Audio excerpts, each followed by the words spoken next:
Be blessed by the divine. Thank you very much for joining us. Welcome to the show with Dr. Achyuthan Eswar on plant-based chef, how to cook Indian recipes.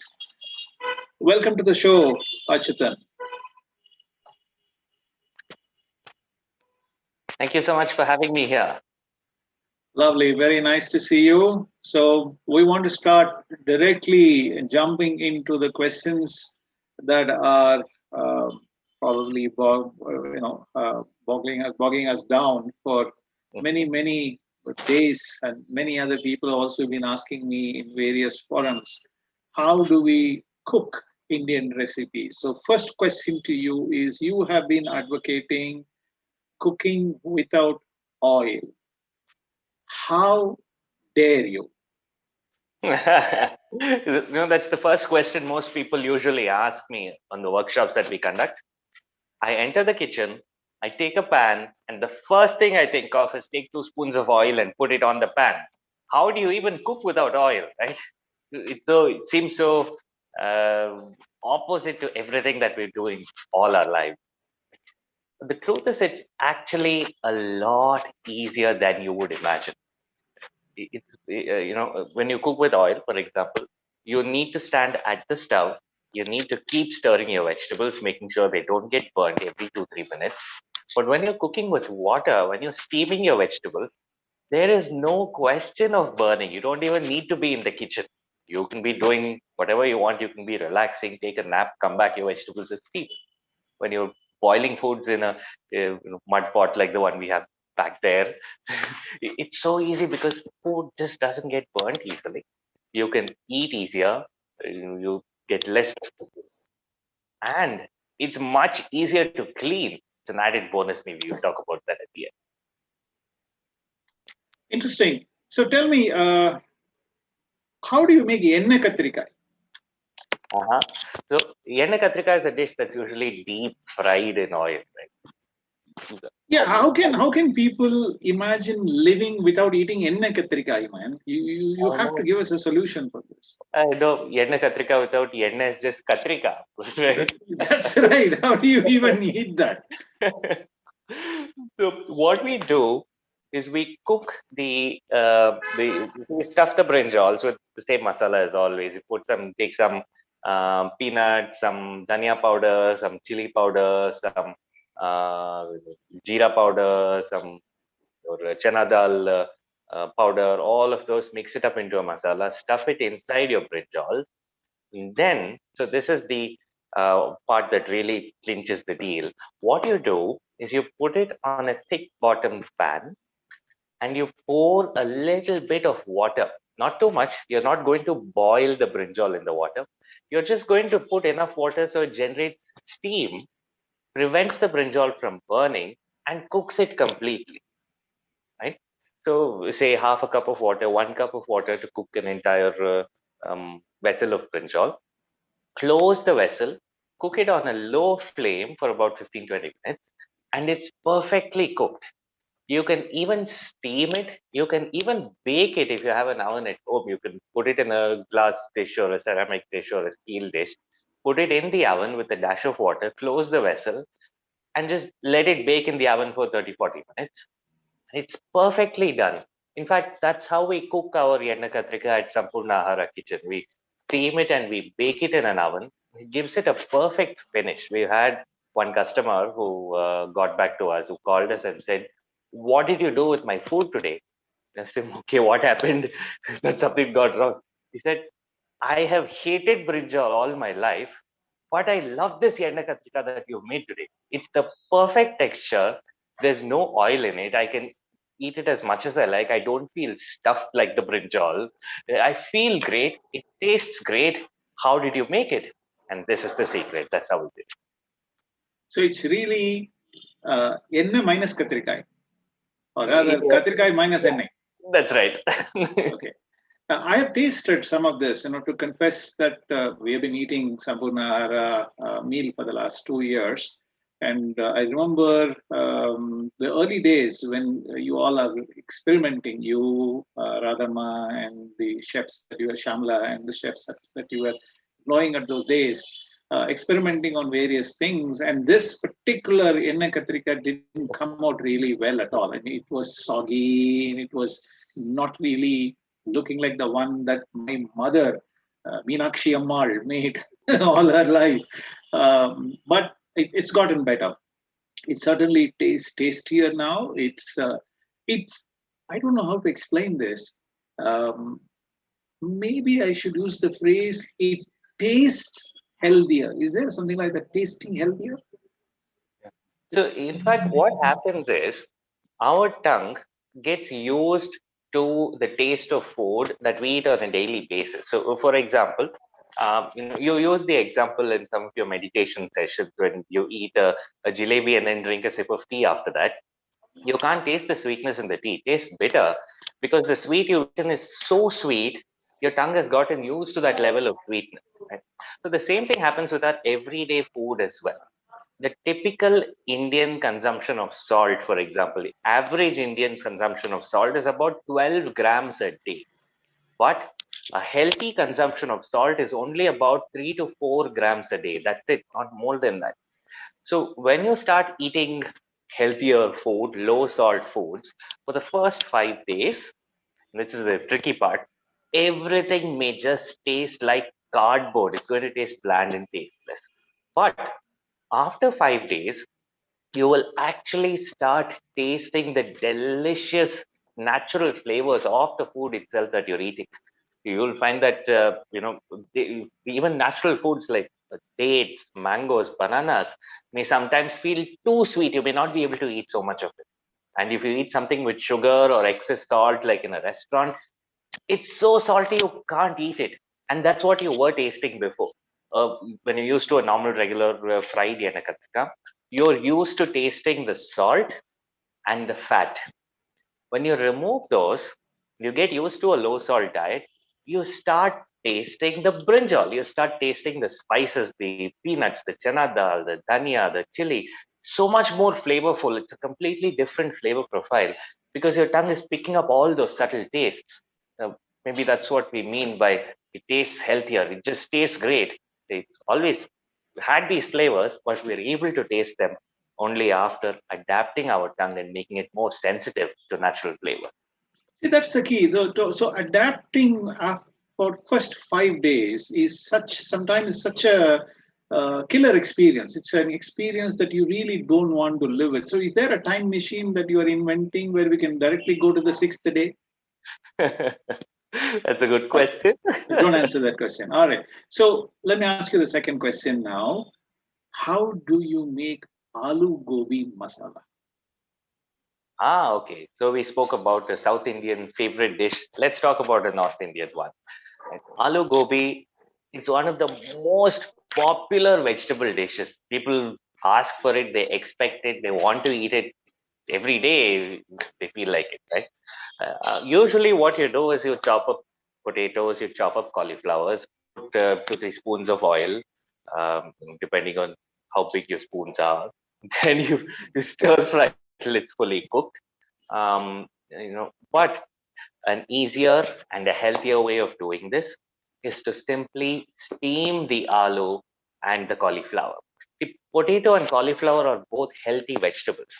Potato is a healthy vegetable, although it doesn't have too much of health benefits. It's on the neutral zone, but it's still healthy. It's not unhealthy, unlike animal foods or processed foods. Cauliflower, on the other hand, is one of the healthiest vegetables for us to eat. I think there is an echo. Sorry, that's on my side. Go ahead, please. It's All been right. sorted. Sorry All about right. that. Great. So, cauliflower is one of the healthiest vegetables we can eat. It's a cruciferous vegetable. The cruciferous vegetables are very potent anti-cancer vegetables. The more when we consume them regularly, the capacity of our blood to find and kill cancer cells in the body increases exponentially. But there's a problem. The problem is the chemical reaction that's required to create this anti-cancer drug inside the cauliflower cannot happen after you cook it, because one of the enzymes responsible for that reaction gets destroyed by heat. It's called myrosinase. It gets deactivated by heat. So there are two ways in which you can overcome this when you cook aloo gobi to make the healthiest aloo gobi imaginable. The first one is you can chop up your cauliflower into small pieces, keep it aside for 40 minutes. Don't cook it as yet, right? In this 40 minutes, the chemical reaction happens and sulforaphane, the anti-cancer drug, the nutrient, the phytonutrient that protects you from cancer, gets formed in the cauliflower. Right? So the reason why this happens is a little more complex. It's maybe we can explain it on another episode. But basically, the two chemicals are preserved in different areas of the plant cell. When you cut it, it's like an insect chewing on it. They mix and they create a bitter compound, so the insect flies away. It doesn't like food, but that compound helps us to stay healthy. So you can do that. You can chop it up, keep it aside, or and this is where it gets really interesting. Or you can mix in a small quantity of a raw or just very slightly cooked or roasted cruciferous vegetable back inside the dish after cooking. Interestingly, mustard seeds have a very high concentration of pyroxene, and that explains the tadka or the thali. You have a small quantity of mustard seeds, which are not cooked for half an hour, but just roasted for a few seconds uh, for a better flavor, perhaps, and mixed into the dish after you finish cooking the dish. That activates the chemical reaction and protects you from cancer. So the first step is you steam your cauliflower and potato. The second step, you'd use a dry tadka where you just take a pan, heat it up, put some mustard seeds into it, let it sputter, put some jeera if you want, dry roast it just mildly. Sorry. You can use anything else that you want, like urad dal, chana dal, curry leaves, chilies, red chilies, green chilies, anything else. Dry roast all of them, and then pour it on top of your aloo and gobi, mix it all together, and the dish is ready. Interesting. Very interesting that you have to give us the science and the logic behind how to cook and why to cook the way we need to cook. Very, very educational information you are giving us. Now, let's get on to the third recipe of the day that I'm itching to ask and learn from you. How do you make Palak Paneer? Palak Paneer, one of our favorite restaurant dishes, right? You go to a restaurant, you order dal and naan and Palak Paneer. So the way you make Palak Paneer is actually you split it into two parts in your mind. One is the Palak part and the other is the Paneer part.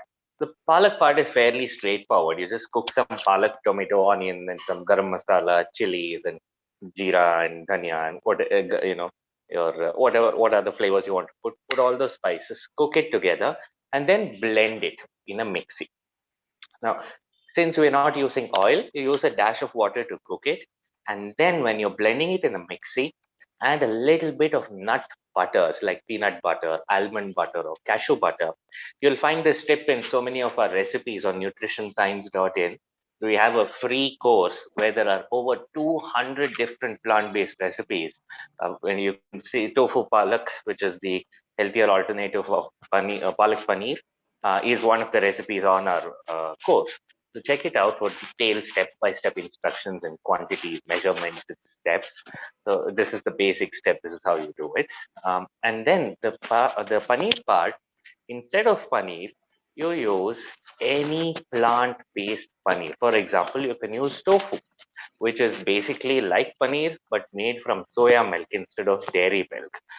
And it has a similar texture, it has a similar flavor. It's delicious. You just chop tofu into squares, steam it for a few minutes, and then mix it into your paneer. And that's it. Palak paneer is ready. Oh, okay, that's interesting.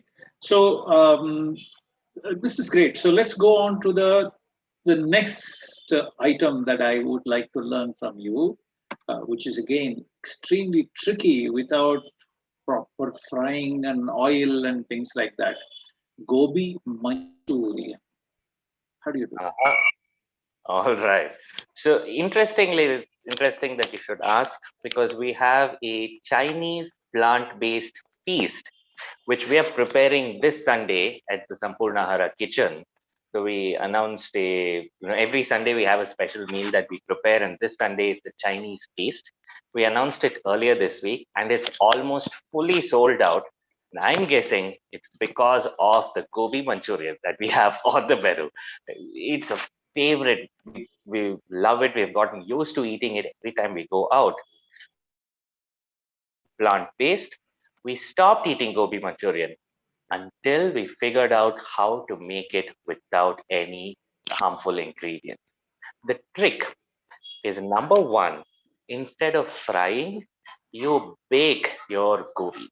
So you can make, take any recipe that you know for gobi Manchurian, take your cauliflower, mix it in masala or mix it with wheat flour and water like a bhaji, line it on a tray with a silicone sheet and bake it in an oven at about 180 degrees for about 15-20 minutes and it gets fully cooked.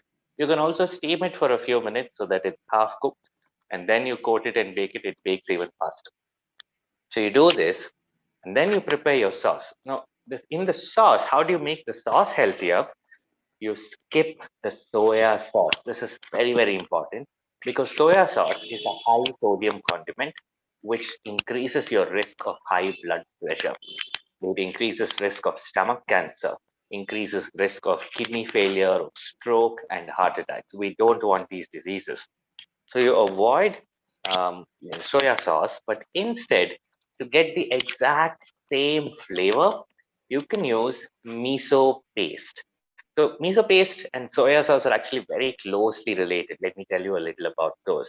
And both give a very similar flavor, and I'll tell you why. Right. Miso paste and soya sauce are both made from soya beans. You cook soya beans, mash them up, put them in a pot, put a layer of salt on top to prevent a fungal infection, and keep it in that vessel for at least 1 year.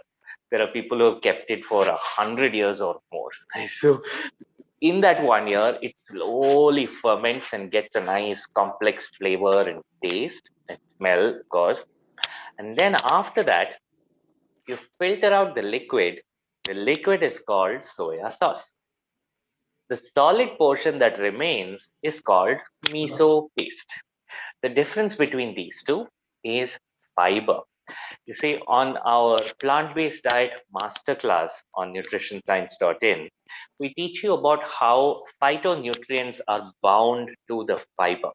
If a food has fiber in it, then it has most of its phytonutrients intact, and they protect you from the harmful effects of salt, of sugar, and of fat in the food that you're eating.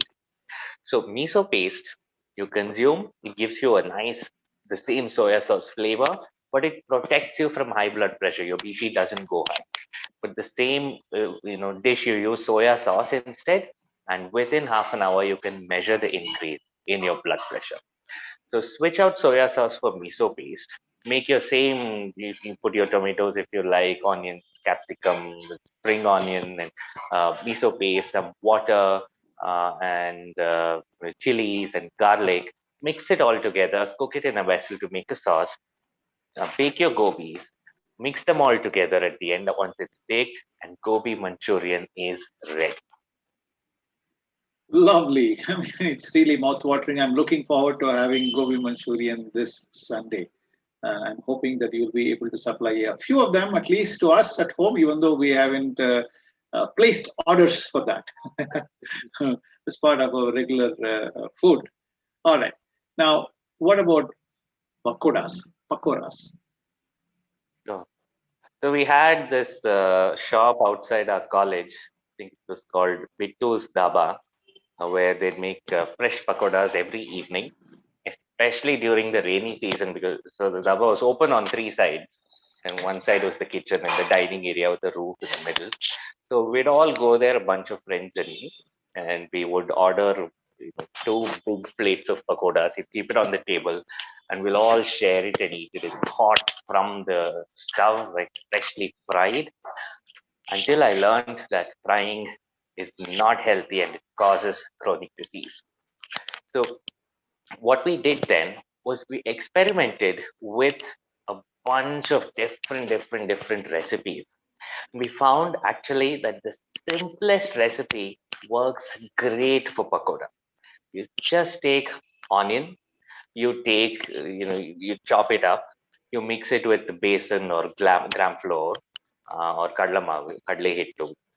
You put whatever spices you like in it. Exactly the same thing that you would do for a regular pakoda, right? Exactly the same. And you shape it into your pakoda, place it on a silicone sheet on a baking tray, and bake it at 160 to 180 for 20 to 25 minutes. And that's it. Your pakodas are ready. They'll be nice and crisp outside. They'll be soft inside. Make sure you don't brown them too much, because when you brown foods, it can increase the risk of cancer.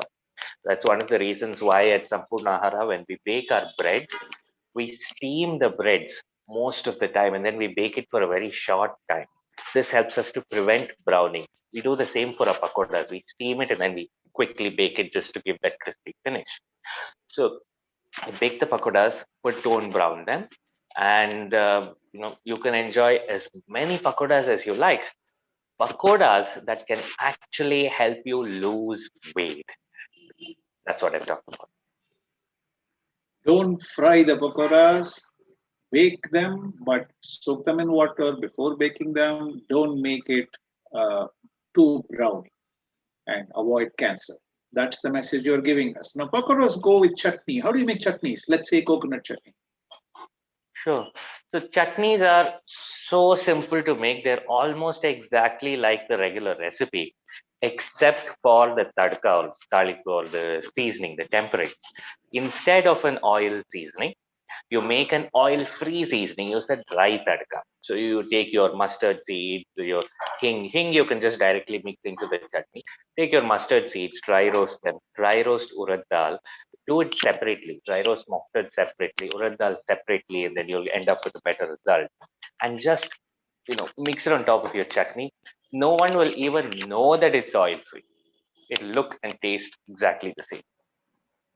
What about tomato rice? Sure. So tomato rice is usually made with plenty of oil so that the tomatoes don't really stick to the rice and make it mushy. So what you can do is to boil down the tomatoes so that there is not too much water left. One of the signs that people watch for is the oil should float on top of the tomato gravy, and that's when it's fully cooked. So you won't have that happening when you cook without oil. So you just need to keep an eye out, or actually keep a nose out, and just smell it. If it still smells raw, cook it for a couple of more minutes.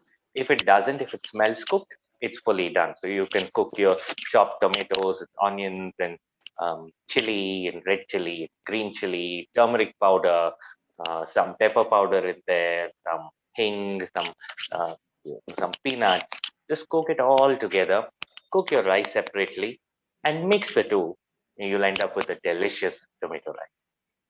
Lovely. On an aside note, your hand is touching the mic, I believe, so it's making some gada sound. So if you can kindly avoid that, that'll be very nice. All So right. what kind of rice do you suggest that we use? Most of us are used to eating white rice, but today most of us also know the benefits of brown rice, red rice, millet rice, and whole wheat rice, and those are the varieties that we recommend. So white rice is not a rice variety. In case you thought it was, here's the explanation for it. Right, when you harvest rice, you remove the husk, which is the outer covering, which you can't eat. You throw it away. You're left with either brown, red, purple, or black rice. These are the shades of the bran of the rice. If you polish the bran, if you remove the bran, if you scrape it off, and then you're left with the inner white portion of the rice, and that's called white rice. Right? The problem is most of the nutrition, the fiber, the phytonutrients, the vitamins, minerals, your iron, calcium, B vitamins, all of these are in the bran of the rice. So when you remove them, then the white rice that you're left with is not only empty calories, it's actually harmful calories. It may spike up your blood sugar, it may increase inflammation, it may lead to obesity, which we don't want. We want rice to get digested slowly, steadily release its blood sugar steadily release the glucose into our blood, avoid causing a blood sugar spike, and give us nutrition as well as energy. So we recommend red rice, brown rice, black rice, purple rice. There are 20 different varieties of millet rice and even whole wheat dalia. All of these are whole grains and healthy to eat. Now, if you have avoided cooking these foods because they're unfamiliar, you're not sure how to cook them, let me tell you, it is extremely simple. It's exactly the same as cooking white rice. The only thing is it'll need a few minutes extra to cook. If you want to avoid even that few minutes, you soak it beforehand. The previous night, soak your rice, and it will cook in exactly the same amount of time as you are always used to.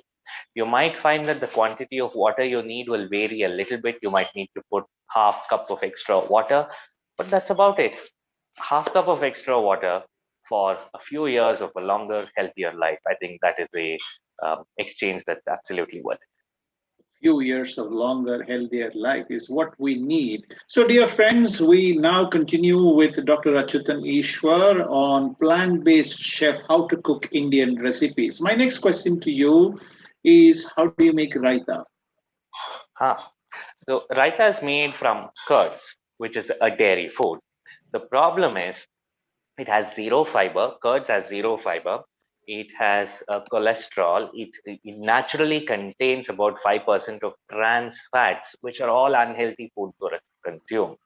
But if you want to switch to a healthier option, then you can actually use your own plant milks to prepare plant-based curd at home. It's exactly the same as making regular curd. You just boil your peanut milk or almond milk or soya milk, and you squeeze a little bit of lemon juice into it once it cools down. You squeeze a little bit of lemon juice, or you chop up a chili and put it in, or even the crown of the chili is more than enough to seed the culture and to get the microbes growing, and that will turn into delicious curds by the next morning. And almond curds is so thick and creamy and yummy.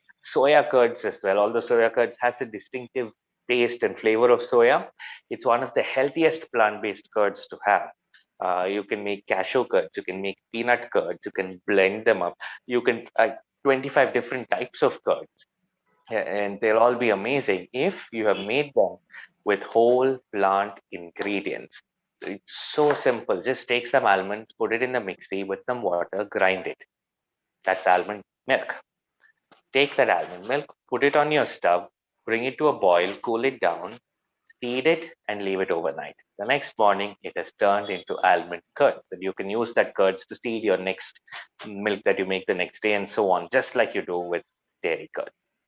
So you make a plant-based curds, and then you put your vegetables, your um, onion and cucumber, tomato, lemon juice, green chilies, and miso paste. So we use miso paste instead of salt at Sampurna Ahara, and that's what we recommend at Nutrition Science.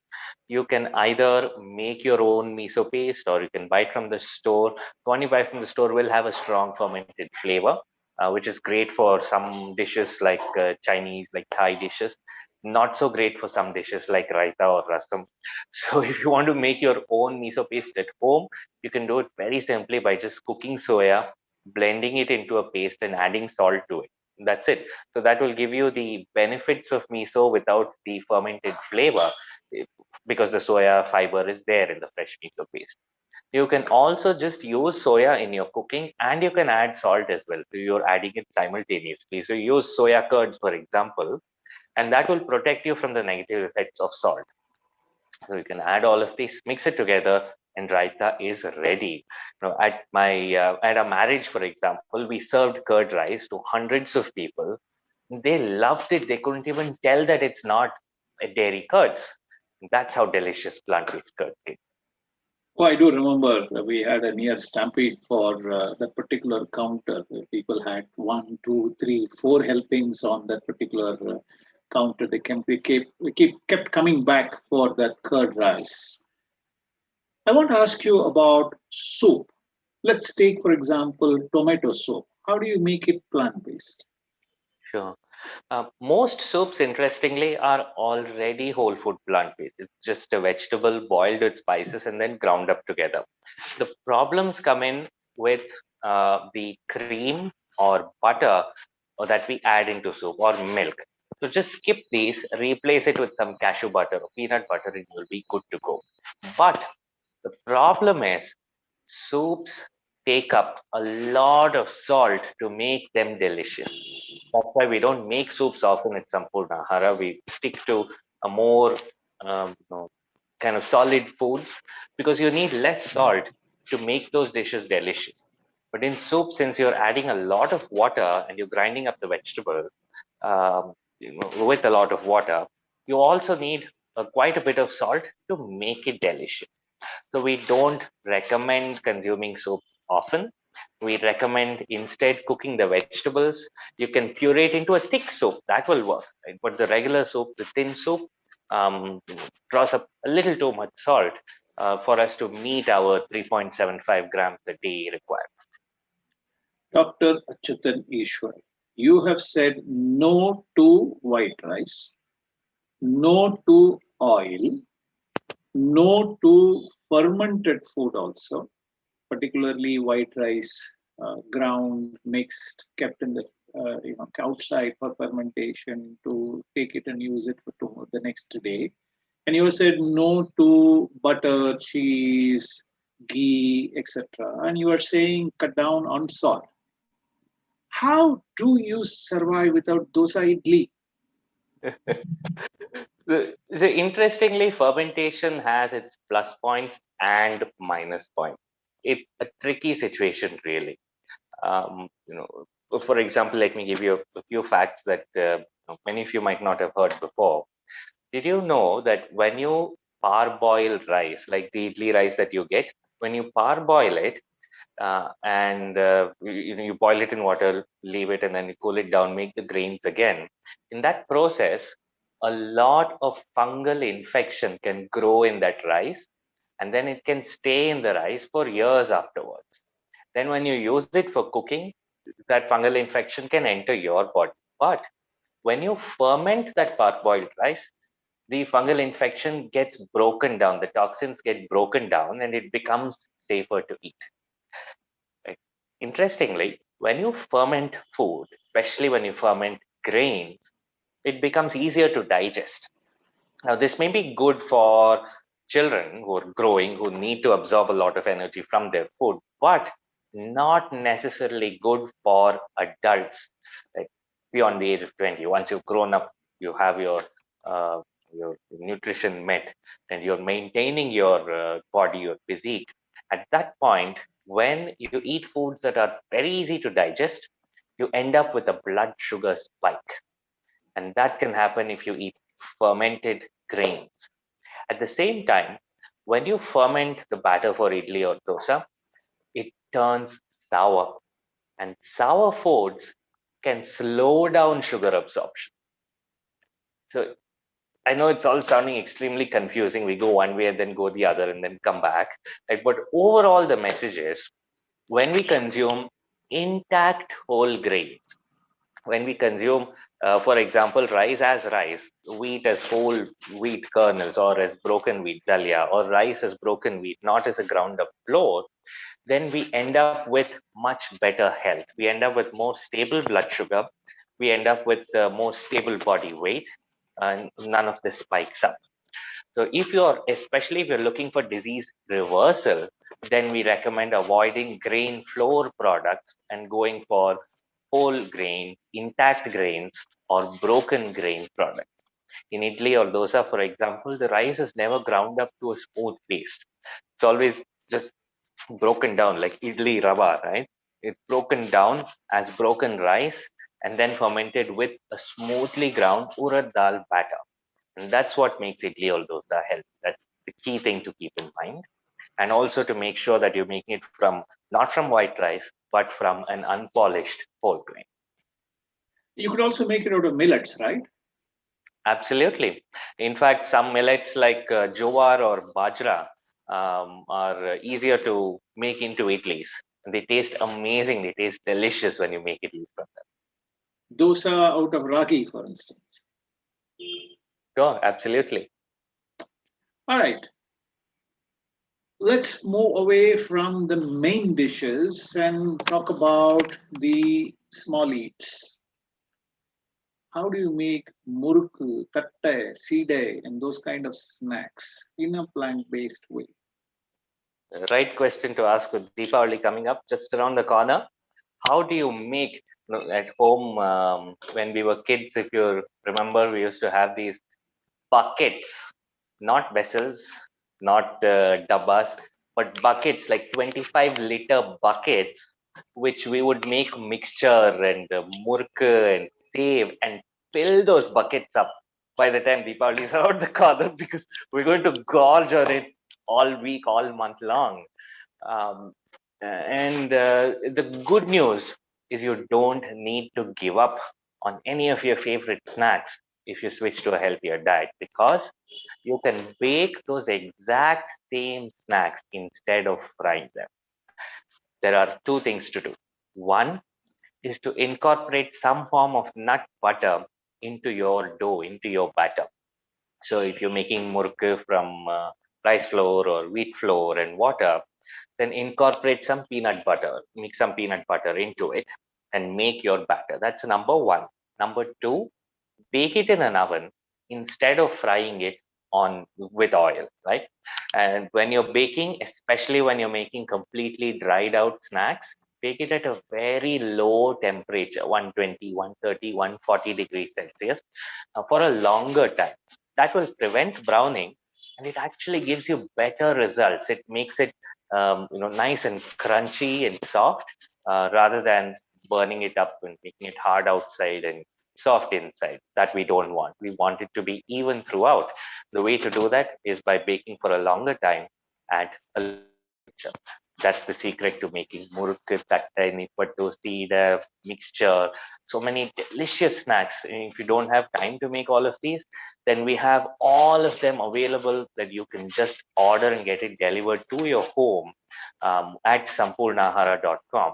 We have trained people from the bottom of pyramid, people who can't afford access to healthy food. We've trained, we have supported them to come up in life, get out of poverty, and become financially independent by cooking and serving delicious healthy food to you and your family. So please feel free to order. Feel free to go to our nutritionscience.in website, and you have recipes for murukku, for ribbon pakoda, for mixtures that you can even take and make it by yourself at home. And those recipes are free. Absolutely. Oh, help us understand how you make sweets. You're saying no to sugar, no to jaggery. How do you make um, sweets like gulab jamun, payasam? How do you do that? Sure. It can be hard to imagine a paisam without sugar, without jaggery, without even honey. How do you make it, right? The secret is to use naturally sweet foods. For example, dates, mangoes, bananas, raisins, papayas, watermelons, naturally sweet foods like fruits and dry fruits, which you can simply grind up into a paste and mix it into your sweets. Now, I know that this is something that you may think is new, but it's actually very familiar to you. Let me remind you. Have you ever tasted, eaten, or heard of banana appam, jackfruit dosa, mango paisam, jackfruit gojjus? These are foods that we know, right? Khajur ka halwa, carrot halwa, pumpkin halwas. These are foods that we know. Naturally sweet foods being incorporated into desserts is a traditional Indian habit. Right? It's something that our grandparents knew and practiced all through their lives. But when sugar and jaggery came in, it replaced most of this natural sweetness. What we can do today to go back to our roots, to regain our health, reverse disease, is to replace sugar, jaggery, and honey zero fiber, low nutrient sweeteners. We can replace them with high fiber, whole food sweeteners like dates, raisins, mangoes, bananas, any fruit and any dry fruit. The easiest among these is date syrup. So we have, just take dates if you're in Bangalore. You can order them from farmfreshbangalore.com, which is our sister initiative. We source chemical-free dates and dates that we know the farmers have not used chemicals to grow them. You just soak them in water overnight, or at least for 2 3 hours. Put it in your mixie and grind it to a paste. That's it. Now you need to remove the seeds before soaking them, of course. But once you remove the seed, that's it. Just soak and grind, and you get a nice, thick, really sweet, amazingly delicious syrup. And it's not similar to sugar, and that's a good thing because sugar has this kind of blank sweetness. You don't taste anything else in the sugar. But with dates, you have a rich, complex flavor along with sweetness, and that makes your desserts all the more amazing. You can make paisam, kheer, halwas, laddu, burfi, any kind of sweet that you like using date syrup. I have been tasting. Of course, it's more than tasting. I've been kind of pretending to be tasting. Basically, I'm eating most of the gulab jamun that has been experimented in the last about 2 weeks or so, and I can tell you that it's just getting better and better and better. And it's made without sugar, without jaggery, without honey. I can't believe how sweet and nice it is beginning to taste. That's a fantastic innovation. We're looking forward to seeing that being sold through Sampurna Ahar. And I'm looking forward to the recipes being published in Nutrition Science and Sampurna Ahara so that a lot of people can benefit from it without paying any money as well. So, can you also make cakes very similarly using plant based recipes? Sure, absolutely. In fact, we have a detailed Christmas cake recipe on Nutrition Science. If anyone loves baking, then please head over. You can sign up for the free plant-based recipes course. You can get the detailed recipe there. Where so cakes usually they're made with maida, with eggs, with sugar, milk, cream. You can hardly imagine making a cake without any of these ingredients. You just have to eat air, water. That's what it feels like. But the trick is to replace every ingredient with its healthier counterpart. Replace maida with whole wheat. Replace eggs with pureed tofu or pureed mashed potatoes or banana, a paste of bananas or applesauce or pretty much any fruit or any vegetable. You can use tofu. You can even make a flax egg, which is basically flax seeds whipped with 1 tablespoon of flaxseed whipped with 3 tablespoons of water is equivalent to using an egg in your baking recipe. So yes, there's a So Christmas this is recipe. this is the Christmas cake recipe for those of you interested in learning about the Christmas cake recipe. By the way, we have a whole lot of people waiting to ask a lot of questions to you. We have on our Zoom online, we have Murali, we have Anjali who have been asking quite a few questions. On our YouTube channel, several people are watching. Kamala, Pavi, Putela, Mainini, Ravi Vignesh, and Sashikala Mohan. All of these people are waiting to ask questions. So let me just ask one last question and then open the floor for other people to ask. And those who are interested in asking questions can either put it on the chat box in Zoom or on YouTube. Or if you would like to ask the question directly to Dr. Achyuthan, please press the hand raise button in the Zoom app right now so that you get the priority to ask questions. So one last question I have for you is as part of your overall healthy diet, you recommend flax seeds. And this is something that has been recommended by your guru, Dr. Michael Greger of nutritionfacts.org. Now, how do you cook and eat flax seeds in a tasty way? Sure. So let me tell you the story of the first time I used flaxseed to explain to everyone why Professor is asking this question. The first time we used flaxseed, I made a very nice cabbage poriyal, and I was heading out to meet Shyamla, my wife, but we were not yet married then, so you know, even more important that what I cooked turned out well. So I cooked this cabbage poriyal, and I saw this flaxseed powder on the shelf, and I said, "Hey, let's try using this novel new ingredient. Let's see how it turns out." So I took a big spoon, I mixed it into the cabbage poriyal, and it looked great. I tasted it, tasted fine, no much difference. So I said, "Great!" Packed it in a box. I took it with me, and we went out.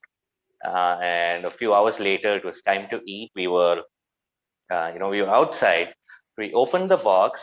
I took a spoon, and I said, "I made something special today with flaxseed powder." I took a spoon of that cabbage poriyal. I pulled it, and it came out like a nice stringy cheese that had caught fungus 2 days back. Right? It was gooey and mushy and not at all what I had packed into the box. I thought it had gotten spoiled, but it turns out flax seeds have this amazing ability to become a gel when you mix it with water. And that's why they make such great replacements for eggs. It becomes a gel. It slows down sugar absorption. It has so many amazing health benefits. But that day, unfortunately, it was not doing any benefit to what I was being thought of as.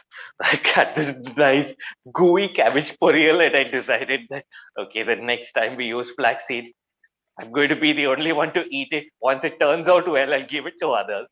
Then we did a lot of experiment, and we found that any thick liquid dish does great with flaxseed because it only adds to that particular consistency. So smoothies, sambar, kheer, paisam, halwas, laddus, burfis, or even completely dry dishes like chapati, idlis or dosas to an extent. You need to be careful with the quantity there. You can make, I can add it in cakes, you can add it in cookies, biscuits, murk, tatte, sida, all of these dishes, and it comes out amazingly well. You can even make plain flaxseed crackers, just flaxseed powder mixed with water and some seasoning, flat out on a tray and bake it. It turns out great. It's so crunchy and so nice. But don't mix it in cabbage puri. That's my advice. Don't mix flaxseed in cabbage poriyal. I think the message is loud and clear, especially if you are going on a date. Never ever try it. So Achyutan took a big risk. Somehow he survived and he ended up marrying Shamla, and Shamla is still married to him in spite of all his crazy experiments. So imagine what strength that lady must be having in her mind to survive this crazy fellow's, wonderful ideas. And of course, these are turning out to be great experiments. And sometimes when the experiments happen in the kitchen, we get to face them in our dining room. That's the only complaint that we have. But other than that, I think overall, this has been a wonderful journey with you, Achyutan. So great having you. Thank you so much for walking us through about 14 or 13 different dishes that we talked about today. Some of the most popular dishes. I think I attempted to cover the wide variety of Indian dishes, took just a few samples here and there. Is there anything that I have not asked that you would like to say? No, I think we're good to go. We covered animal foods, we covered replacements for dairy, we covered white rice, maida, we covered processed foods, we covered sugar alternatives, how to cook without oil. I think this is one of the most informative sessions that we've done, and I hope you all found it useful. Looking forward to the questions. All right, Anjali Lati, you have about three questions to ask. You have put it in the chat box, so you can unmute yourself and ask these questions to him yourself. Would you like to please unmute yourself, Anjali Lati? Please go on. Sure. Yeah, I had a question. You were talking about phytonutrients being bound to fiber. So if we have a juicer at home and we're cold pressing veggie juices or fruit juices, is that completely useless? I thought we were getting all the nutrients that way, but Yeah, that's a good question. And you sound quite disappointed when you say it. But unfortunately, what you're saying is mostly true. When you cold press a juice from a vegetable or from a fruit or from mostly vegetable or fruit, then a huge majority of the phytonutrient is still bound to the fiber. So the fiber that you remove from the juice is much healthier than the juice itself. But so here's the key, here's the trick that kind of gets slightly difficult to understand. So let me know if I don't explain it clearly enough. Like when you remove the juice from a food that is calorie dense, for example, from cashews or almonds, you make a nut butter and then, I mean, you make a nut milk and you strain out the fiber, then you're left with a liquid that is high calorie and low nutrient dense. So that may cause harm to the body in small quantity, to a smaller extent. But when you remove the juice from a low calorie density and a high nutrient density food, like a vegetable or a pulse or legume, for example, from soya, then even the juice that you extract is still within the healthy range, right? So soya milk, for example, is an example of it's a processed food that is still healthy for you. Carrot juice is a processed food that is still healthy for you. But when you, for example, coconut milk, where you remove the fiber, is a processed food that most people consider as a natural health food, but research has shown that it is unhealthy to consume coconut milk. It increases triglyceride level, it increases cholesterol levels over time, and it increases risk of heart attacks. Juicing fruits, removing the fiber from fruits is also unhealthy because of its high sugar content. But with vegetables and pulses legumes, you're relatively safe. At the same time, it's much healthier to consume them in their whole form.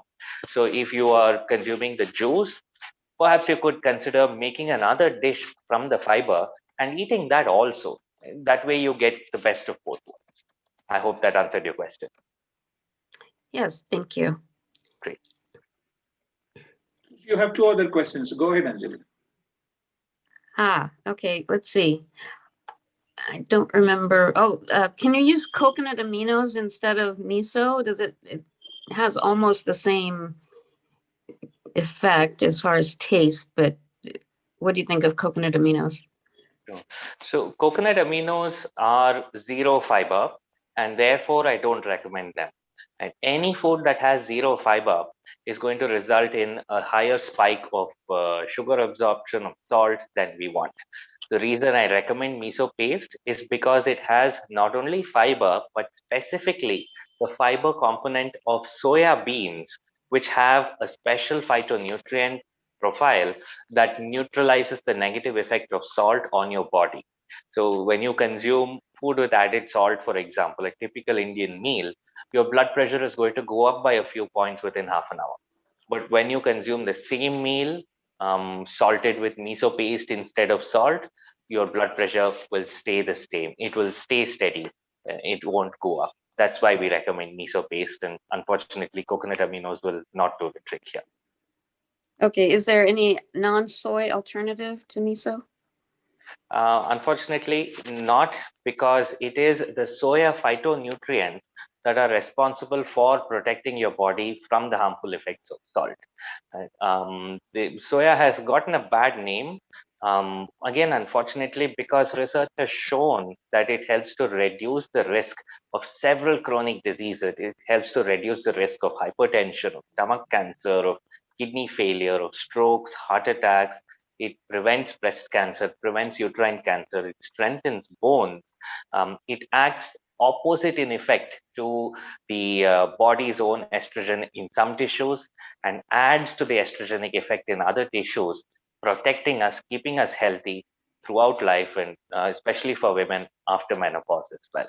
So I would recommend reading up about the scientific research on soya on our mentor, Dr. Michael Greger's website. It's called nutritionfacts.org. Do check it out in case you haven't yet. And you'll see that soya is healthy, not just for the general healthy person, but even for people with diseases like hypothyroidism, it is still extremely healthy for you to eat. I hope that helps. Yeah, I'm familiar with nutrition facts, but I still can't do soy. So Okay. was looking for an alternative. So the last question is more of a comment. Several years ago here in the U.S., it was reported that brown rice actually has higher than safe levels of arsenic. Because it's naturally occurring in the ground, right? So that's why if you have to eat rice, it was recommended that you eat white basmati rice, if at all. Yeah. So I don't know if you've heard of that or what you think of that. Sure, you're right. So rice naturally absorbs arsenic from wherever it's grown.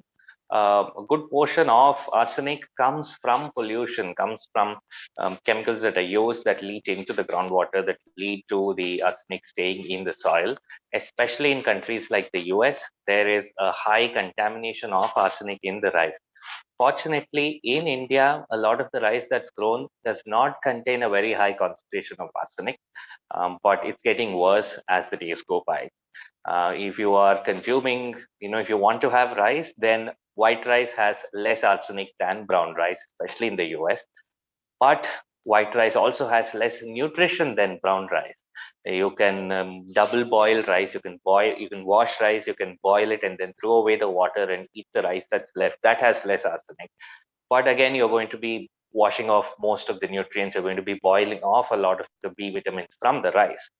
So, if especially if you're living in the US, then perhaps you could look at other whole grains like millets or um, oat groats or barley or whole wheat.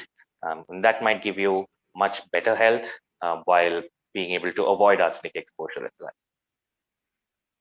Thank you, Achyuthan. Thank you, Anjali, for asking some insightful questions that brought out some interesting answers. Veena, this is your turn. Please unmute yourself and you can ask Dr. Achyuthan for your questions. Yeah, hi, doctor. Just wanted to know, we think so much about eating rice. Now, you said red rice, brown rice can be used because it has the fiber intact. But can millet rice, millets, be a replacement to red rice and brown rice? And whether nutritional value is higher when we eat millets when compared to rice? Sure, absolutely. You can eat any whole grains you want, and that's really the key. It's not about rice versus wheat versus millets. It's about unpolished whole grains versus polished grains. Like you take rice, red rice, brown rice are healthier than white rice because they have more fiber, more vitamins, more phytonutrients. You take millets, you go to the shop today, right? You go to any shop in Bangalore, you ask for millets, you are likely to get polished millets. If the millets you get look white, they are most likely polished and you should not be consuming them because they are as unhealthy as white rice. So go for unpolished millets, go for whole wheat, go for unpolished rice, and any of them, whichever ones you like, each one has a distinct advantage. Right? Each one has a certain phytonutrient that it's rich in, that helps the specific function of your body. So the best way forward is to consume a wide variety of them. Eat a different one every day. Right? It's like a box of crayons. Like everyone is a different shade. And if you want to draw a really beautiful picture, you use many different shades altogether. So every millet, every grain, every whole grain has its distinct phytonutrient profile, and you get to your healthiest best when you eat a wider variety of them. I hope that answered your question. Thank you, Achyuthan. We have a few people waiting to ask questions. They have asked questions. They put the comments in the YouTube channel. Kamala Sridhar is asking how to prepare date syrup and how to prepare date syrup that will last for at least a month. So you can answer both parts. All right. So how to prepare date syrup is it's deceptively simple. Remove the seeds, soak them in just enough water to cover them overnight, grind them in your mixie. That's it. 3 simple steps to preparing date syrup. Now, if you want to preserve them for beyond a few hours, what you do is you squeeze some lemon juice to keep them fresher for longer. You put it in your fridge, and that stays good for up to 1 week. If you want to preserve it for longer than that, you divide it into portions, keep them in your freezer, and then you can take out one box at a time and you can use, it stays fresh for up to a month, even more at times. The only danger you'll have is if someone at home finds out you have frozen dates and takes it out and tries it, it's going to taste amazingly like date ice cream. And then you may not find the box lasting 1 month in the fridge because it gets gobbled up at home. Thank you. Putela Maini is asking this question. How important are fermented foods? Sure. So there is a lot of talk about probiotics, right? Foods that have living good bacteria in them, but they are not as important as we originally thought they were. The reason is we have in our bodies billions of bacterial cells that are living in our intestine. Let me give you an example, right? And I hope you're not eating dinner right now. You'll know why in a minute. Every time you pass stool, half the weight of your stool is a bacterial colony. The other half is the food that you ate the previous day, half of the dry weight, right? And that's because the food you eat gets fermented inside your gut by good bacteria. So, what we need to be eating is the food to feed our own bacteria and to keep them healthy and thriving. That's called prebiotics, like fiber and resistant starch. These are foods that are found in whole plant foods. They're nutrients that are found in whole plant foods, which unfortunately most of us don't get enough of. The typical Indian diet, even though we think we eat lots of vegetables and grains, is deficient in fiber, and we need to improve our fiber intake. So, as long as you're eating a healthy diet, you do not require fermented foods because you have your good gut bacteria inside and you're doing a good job of feeding them. Now, if you're taking an antibiotic or chemotherapy or treatment that wipes out your gut bacteria, then you may need probiotics to repopulate them. But even after that, once they're repopulated, you don't need them anymore. Once they have stabilized their colony, then you just need to keep feeding them fiber rich foods and keep them healthy.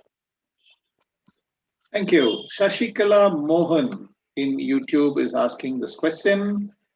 Are soya chunks good to eat? Soya chunks, interestingly, are a processed food. You remove the so how they do it is you remove the oil from soya bean. Then with the remaining pulp, you heat it up to a very high temperature. You pass it through a small nozzle, and it comes out as a texturized dish that you shape into chunks, and that's called soya chunks.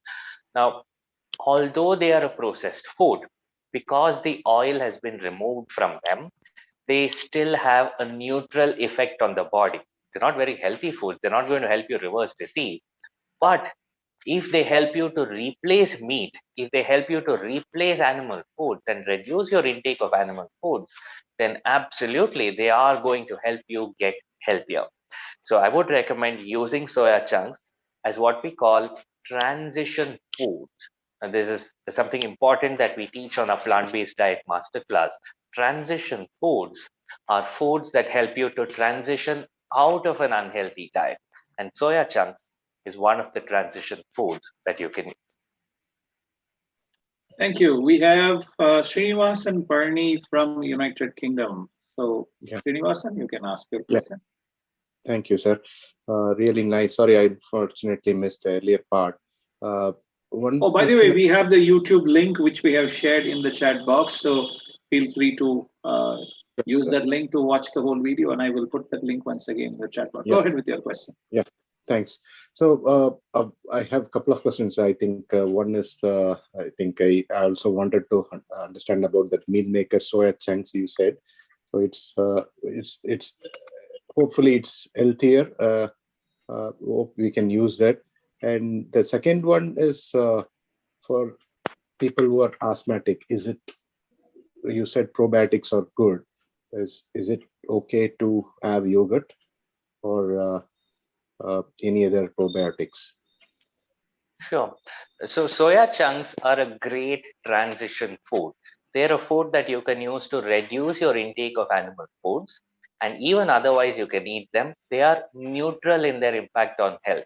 They're not harmful, but they're not very helpful either. So you can eat them if you like, right?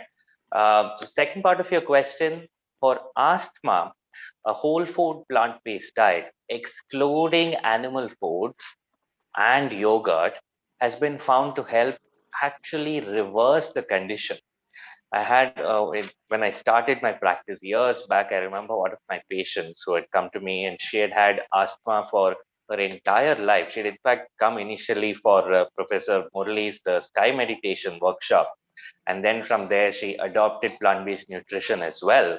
And in 3 months' time, 3 to 6 months' time, she posted a picture of herself swimming with a caption that said, I have not been able to swim for so many years of my life because of asthma. I have had to take an inhaler every day, or ever since I remember, since my childhood. I step into the pool and I have a chance of getting an attack. So I've never been able to swim. But a few months of eating a whole food plant based diet without yogurt, without any animal or processed foods, my inhalers has stopped. I don't need them anymore. And I've taken my first swimming lesson and it feels amazing. We've had so many people who've been able to successfully reverse asthma, partially as well as completely, differs from individual to individual. But everyone who adopts the plant-based diet only gets healthier to a better state of health than before. I hope that answered your question. Thank you. Thank you very much, Achyuthan. Thank you for giving such wonderful insights. We have been listening to Dr. Achyuthan Eswar talking to us about plant-based cooking, especially how to cook Indian dishes in a plant-based way. I hope you thoroughly enjoyed this program. You can visit nutritionscience.in. You can visit sampurnaahara.com. In nutritionscience.in, we have all of those recipes. Over 200 recipes are published as blogs free of cost. So you can download them, use them. You can ask questions and you can like them and put comments on them. And that will give you a good head start on how to get started on cooking Indian recipes in a plant-based chef way. And in sampurnaahara.com, 100 of those recipes have been put together in an ebook form, which is available for free for download. You can go to sampurnaahara.com. That's sampurnaahara.com. You can click on download WFPB, whole food plant-based recipes, and you will get those recipes instantly. You can download them to your email ID. So with this, I hope that you will be able to get started on this wonderful journey of eating in a healthy way and living prosperously, living in a healthy way, living longer, living without diseases, and making sure that you can reverse your condition of health if you have any whatsoever. If you have any kind of lifestyle diseases, research has been found to researchers found that plant-based disease, plant-based recipes, plant-based cooking, plant-based way of living enables you to reverse, control, and completely even cure some of these lifestyle diseases. So we have Anjali Lati, who is saying that she would like to see these links being posted. I have posted those links and I will post it once again for you.